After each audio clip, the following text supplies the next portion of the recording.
Welcome back to NAZ Today. I'm your sports reporter Hannah Ware, and we have a lot to cover in Northern Arizona sports. NAU football hosted their first game of the season on Saturday the 27th against Southern Utah. We were able to sit down with Coach Chris Ball and new starting quarterback Keondre Wudte to get the inside scoop on what this team expectations are this time around. NAU football kicked off their season on February 27, 2021. Although the previous quarterback Case Cookis graduated, they have a new starting quarterback, Keondre Wudte, and were more than prepared to face off against the Southern Utah Thunderbirds. Coach Chris Ball is more than confident in his pick of Keondre, seeing that him and his team all saw him as a leader. Maturity, real mature, extremely intelligent, a guy that knows the offense as good as anybody, a good leader, not necessarily a vocal leader, but a quiet leader. We had team interviews.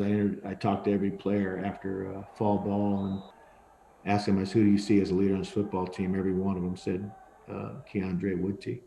Keondre barely saw the field last year due to an injury that took him out of last season. After a long recovery, he says he's more than ready to return. Keondre says he is glad to be back on the field putting in the hard work.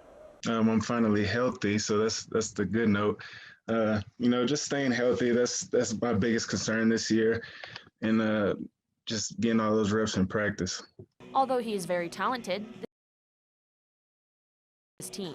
Fortunately, with good connection between him and the offense, he was able to make a winning touchdown as there were only seconds left on the clock.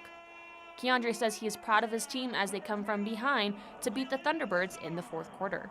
It felt good, trailing the whole game and just overcoming adversity throughout the whole game and just coming out on top.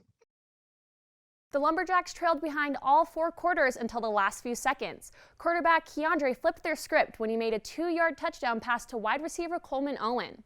Unfortunately, as they traveled up to northeastern Washington, they were defeated by the Eagles 13-45. As for their upcoming game against Idaho State, it has been canceled due to COVID protocol within the Vandals program. Whether the game will be rescheduled or not will be determined at a later time. Well, that's all we have for sports this afternoon, but stay tuned after the break for your weather recap.